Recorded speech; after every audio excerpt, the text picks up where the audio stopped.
Hello everybody, my name is RagingRaptor and I welcome you to a new video, and today we have a look at what you should do to prepare for the upcoming Swedish medium tanks.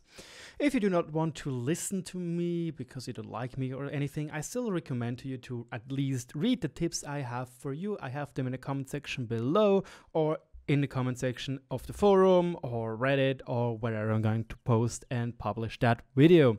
If you want to listen to me and have it as a little bit of a podcast, feel free and I welcome you. We are going to stay for some time on the live server at the moment before we skip over to the test server basically and well have a look there at the final pieces of information about free experience, what I suggest to get and what consumables etc are important for those tanks. Now let's get my eyes on a little bit of my notes over here. As you can see, this tank, which you can see the layout, is not there just for show off because it has the awesome wow doggy camouflage. No, it's there because it will be the starting point of the new Swedish medium tank line. And well, it's the first tank you will have to grind right now, which you can grind right now towards the new upcoming Udes 14 Alt 5. But for that, and before you can even start with grinding that vehicle, you will need a crew. I'm personally sporting at the moment the Sabaton crew, which comes from the Primo Victoria, which if you have your hands on it, I 100% recommend to use because it has 3 Brothers in Arms or Bonds of Steel, I think, or Brothers in Rock, I think. I don't know what it's called. Band of Brothers, there we go. Skill, which is 0% free Brothers in Arms, which is awesome. Because the most important thing about this vehicle right there, and Show is probably going to be a concern again because of my cough, it only has 3 crew members. The commander is your radio operator as well as one of your loaders.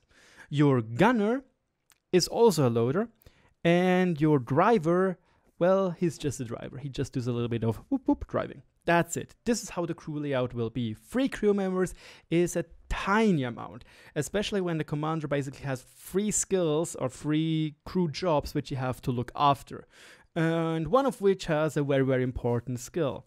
And because those tanks basically live off camouflage, you will sooner or later get a 5 skill crew, which you need to have the absolute minimum necessary skills, which again are Brothers in Arms, Sixth Sense, Recon, Situational Awareness, and Camouflage.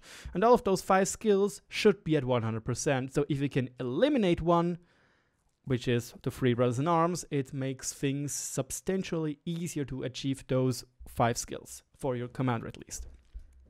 But you could see this tank over here has 4 crew members, meaning yes, the Leo 1 here is not, the Leo is not really a good tank to grind your crews with. It's definitely the best free-to-play options for you because first of all, you play this tank and it's not a bad tank and it's actually funny with the 300 damage gun. Second, you already prepare the grind and you can just right now grind on till you have enough for the upcoming Udes 14 Alt 15, which is, by the way, 92,550 to be precise, when you have everything elite.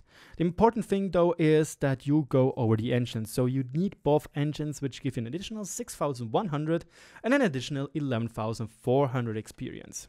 So we will go up to 110,050 experience needed, or free experience depending what you want to do. But which tank is the best crew trainer for those upcoming Swedes? Well, it's the first Het Bular tank, the Stridswagen M4257 Alt A2. This is the best tank you can have at the moment for grinding those tanks.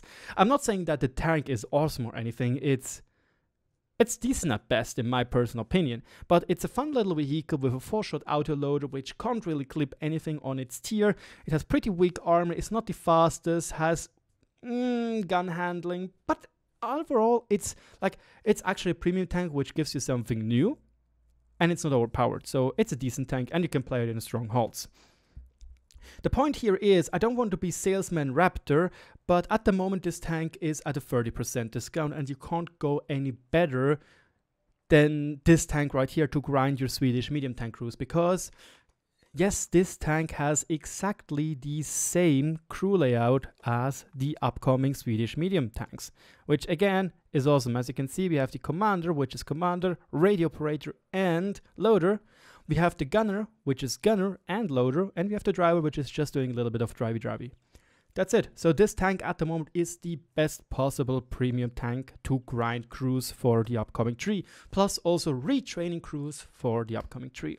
And at the moment, because it's Wargaming's 8th birthday, you can get it for 2,600 gold, rounding it up, around 10 euros, which is a pretty decent deal, I have to say. But then again, I highly suggest to look somebody else's video of it. I think I have one, I'm not entirely sure. Feel free to check out Quickie Baby Desk Games, and maybe Skill for LTU made one. I highly recommend Skill for LTU because he's a freaking awesome player. But again, go to your favorite streamer, World of Tanks, YouTuber, etc. I can definitely recommend to get this tank just solely for crew experience purposes. So, another thing you can do right now to prepare is, well, let's say that buy Camouflage. If you plan to get tier 10 vehicle, which I guess you will, I have a fancy little tip for you right here.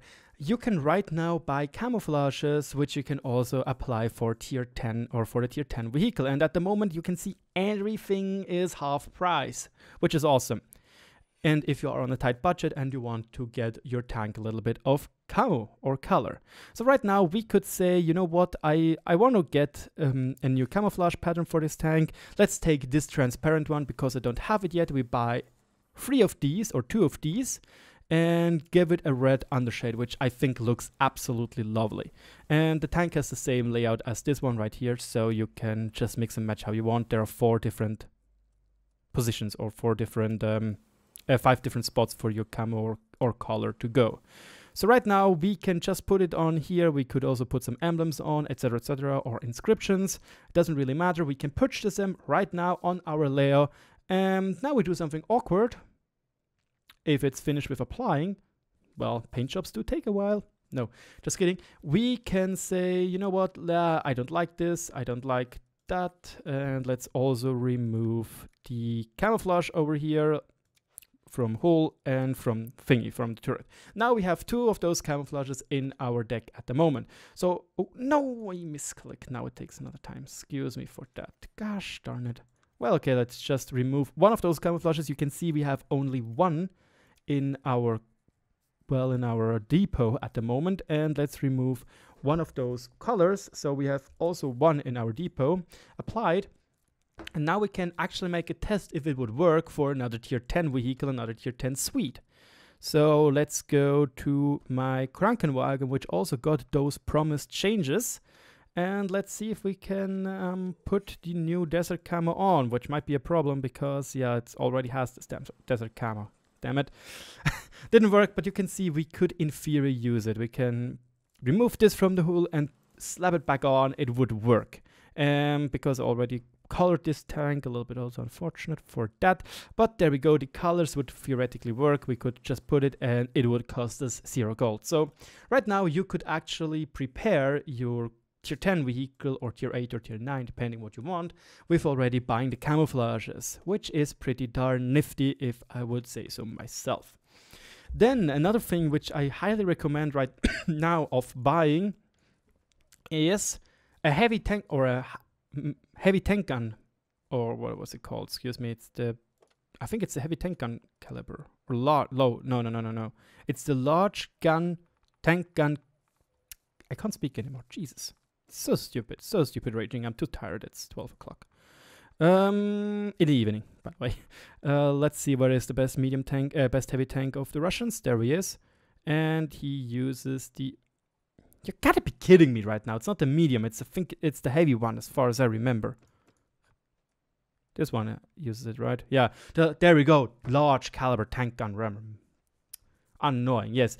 This is what the tier 10 tank is going to use, while the smaller ones, or the tier 9 and tier 8 one, will use the medium tank caliber. And at the moment, once again, it's on sale on the store, so you can basically just, well, buy everything for half, which is awesome if I think so, and if you're on a tight credit budget. The same goes, I'd say you definitely need to get the large caliber tank gun rammer. I also do think it is highly important to get coated optics. And for last, you can say you go either for improved ventilation class 2 or for vertical stabilizer class 1, as far as I remember correctly. We're gonna have a look at that on the test server as well, but as far as I remember, it's class 1. I don't know which tank of mine actually has a vert step, which is a medium tank. So that's a little bit of unfortunate here. This is a heavy, so it has the class 2 as far as I remember, yeah. So that's my personal suggestion, which you could do right now. There we go, this tank is class 1. Yeah, it's a medium tank. Another suggestion I have to you, if you want to get every little driplet of performance out of your tank, just buy some coffee with cinnamon buns. They're half the price at the moment as well. One last thing I also do recommend on buying right now is, depending what your playstyle is and depending what your situation is with free experience and gold, I would definitely suggest to you to get those enhanced torsion bars for 3-ton class. Why exactly? Because it allows you to basically upgrade your tank at the cost of one of your module slots. So if you have a 5-skill crew, which I already talked about, but again, it's a really big investment, you can easily let out the vert step or the ventilations for this one right here, and you still have around 460 meters of view range comfortably.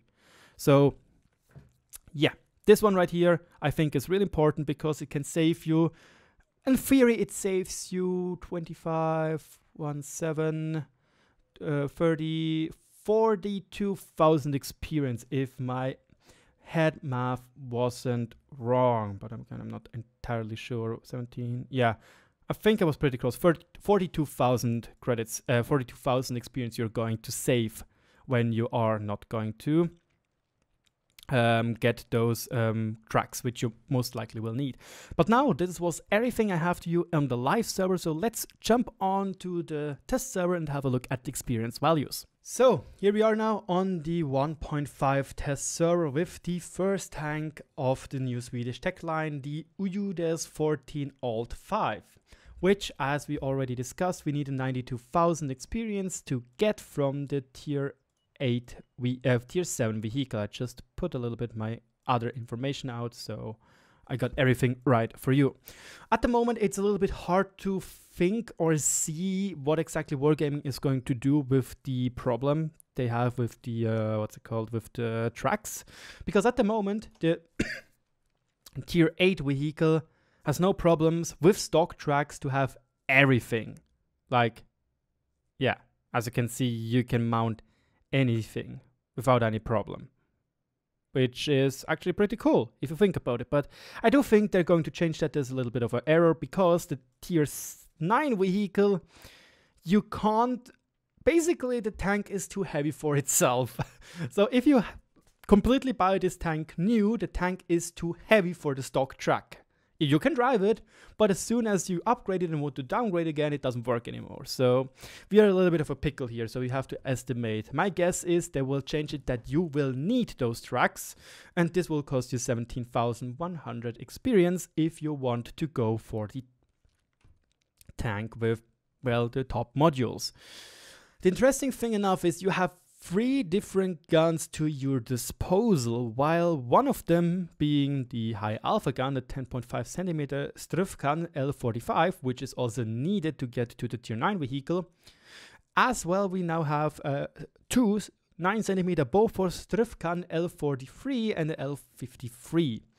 So this is the stock gun right here, and I definitely would suggest to you to, well, if it's possible, prepare those 16,000 base experience or a free experience to get the second gun immediately, because 180 millimeters of penetration, 240 with worse DPM, with worse accuracy, with worse aim time is a little bit of a letdown. The 196, however, sounds like a promising start. You have 250 millimeters of premium penetration, which is actually pretty decent for a tier 8 medium. And well, that's it. And after that, you will need another 35,000 experience to get the big gun. When I'm playing this tank, I'm actually thinking of not going to 3 XP this gun right there, because this one right here looks very comfortable. And that's simply to do the fact, like, this is right now the stock gun. And well, the DPM of 2200 is pretty mad. The accuracy and aim, well, the accuracy is not too bad, but again, the penetration rates with 179 is workable, but not that good. The second one looks actually pretty decent and makes this tank a really interesting sniper vehicle with 2370 DPM. And its accuracy is very good actually, with 0.33 and 1.74 aim time. 196 penetration, which is definitely good enough for tier 8 medium tanks, and 250 of gold. And funny enough, the top gun actually once again has worse DPM, 2226. And you have worse accuracy, worse aim time, but you have better penetrations on standard and premium shells. And one last final thing, like, it's interesting, the 9cm Bofors has the problem that it can't auto-penetrate 90mm plate. Meaning, playing with or against the Stridswagen S1 with this tank over here, with this 90mm or the 9cm gun, you are boned. But the good thing is, of the 90cm gun, you have heat as standard shells, meaning you have it easier to penetrate it because heat bounces at a much steeper angle than APCR does. So, while this gun is auto-penetrating your tank or a Stridswagen S1 or any 30mm plate, it will struggle penetrating anything above, like anything which is 40mm thick, because you do not have, as you can see, gold penetration with heat shells. While this tank has still heat as gold penetration, and 250 is more than enough to penetrate the lower plate through the shovel of the Stridswagen 130B. So just to be sure that we both talk about the same thing, this one right here, this shovel thingy, I don't know what it's called, this one right here, you can penetrate the lower plate with 250mm of heat penetration without a doubt or without a problem.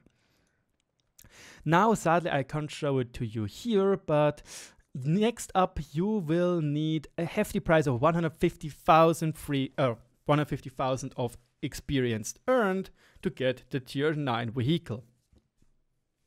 So in total, if you completely want to skip the Leo, you will need 110,050 XP. If you want to completely skip the tier 8 vehicle, you will need 201 and 350,000 experience, 201,350, there we go, free experience to just skip to the tier 9 tank.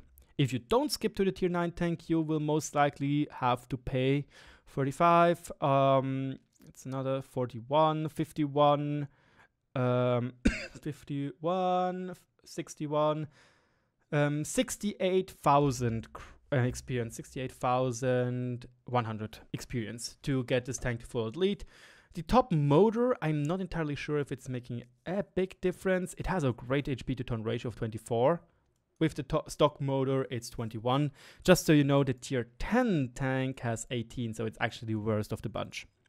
So, 150,000 experience later, you get to the tier 9 vehicle, which, once again, I definitely suggest to you to get the top gun, because even though it still has or lacks penetration, you get more rate of fire at better penetration with both standard and premium shells, at higher alpha damage, 390 instead of 360, with better accuracy and better aim time. So, the big gun is going to be the thing you need to focus on first, even though it costs 59,000 experience, which is a pretty steep price. Do not forget though, you can mount it on the stock turret, yet you do have to get the top turret configuration. Which turret is better? I do think the top turret will be better, because the stock turret has just a bigger profile, but then again, it's a little bit hard to estimate which turret will be actually better, because it looks like this turret right here has some weak spots. So here we have both turret models. Here we have the 100mm or 105mm turret, the stock turret over here, and here we have the top turret over there. So if we have a look at something like this and try to replicate it, something like this, it's actually pretty hard when you don't have like a base where you can go on. Yes, you still have great amounts of armor over here. You can see 230, 239. It's basically almost the same. Just one thing we should not forget about is that this one has a much steeper angle, while this one right here does not rely on those angles. The problem lies though that this tank, it looks like this plate over here is 45 and this plate here is 50mm fixed. So meaning everything above Gorilla 15 and E100 can auto penetrate it. Everything above the Badger, I guess, or everything above 122mm will penetrate it over here. So Gorilla 15, E100 will penetrate here without a doubt. Same goes for those plates here, but those are the same. Those one over here, and here in the middle it's a little bit riskier because this is additional armor. So now you will most likely have to get the top tracks as well. 25,000 experience are needed to get that, which is again a little bit of a problem over there, but I already talked about this. I do think with this 5-skill crew which we have over there, we get at 472 meters of view range, so we can easily exchange this one with the enhanced torsion bars. We lose 10 meters of view range and a little bit of stats to the gun. Yeah. One thing is really important with the stock gun, your DPM is bad. 2250 is bad. The top gun makes it bearable with 2600, but still it's one of the worst of the bunch on tier 9. Just so you know, be prepared, the DPM is pretty bad. Okay, good. But then again, here we have the torsion bars. I think now we actually can install the stock tracks, and we can actually make the tank stock. Wow, when we install the enhanced torsion bars. Awesome sauce. But we get pretty close to the, actually no, we don't get too close to the weight limit, but yeah. The torsion bars can definitely help you there. In that sense, you can see we still have 450 meters with the stock turret and so on. And lastly, you will need, if my papers is correct, 213,760 experience for the tier 10 vehicle, which once again is a pretty steep price, but it's above or around the average which you need from tier 9 to tier 10. Overall, when you want to go quickly through this tank over here, you need 300,000 free experience, rounding it up. When you want to go from tier 7, or you have everything prepared on the tier 7 tank, you will need 500, excuse me, not 500, you need almost 600,000 free experience to just skip 2 tanks. Yeah. I personally will not do that. I personally, as already said, I will make this tank elite in the sense of we don't get a big engine. I don't think it will be necessary, except if I might play it on Frontline, depending when this update is coming out and depending how Frontline will be settled. But I don't think I will be able to play while Frontline. Yeah, I will get this gun definitely, the 9cm Bofors big gun or the long gun, and I might even play it more than the actual top gun, because penetration wise it's almost the same, just this tank shoots faster, has more DPM and is more reliable. But that's pure preference there, guys, pure preference. Like, if you like high alpha with a little bit less accuracy, go for it. I don't give a poop. And for the tier 9 tank, however, I will definitely get the top gun for sure. I will try to play it with the stock turret and see how it goes. If it goes annoyingly, I'll just skip it, because then again, it's not a big change in view range. It's, well, what was it? I don't know, around 12 meters, I think it was. Let's see, it was 12 meters. Yeah, it's 12 meters more. It's decent, but it doesn't make a big difference right there. Yeah. The only difference we also get is 2% more camouflage if you have the stock turret, which makes up around 10 meters from experience when I made calculations with the EBR 105. And lastly, you have then the tier 10 tank, and this is where we all want to be. Well, that's it. If you want to look at my game, my first game in the Udes 15-16, where I explained a little bit and played poorly, as well as I've had a look closer at the stats of this tank, feel free to check the video out. Thank you so much for your attention. Let me know in the comment section what I forgot to mention and what is important for you that I should have mentioned, so the other people also know it. One final thing which I just saw on my notes is, if you want to make the tier 8 and the tier 9 tank full elite, which is, or like full elite in the sense of no engine, just guns and tracks, you will need 177,000 free experience. Just so you know, that might be important for you. Well then, that's everything I have for you. Thank you so much. I'll talk to you all later.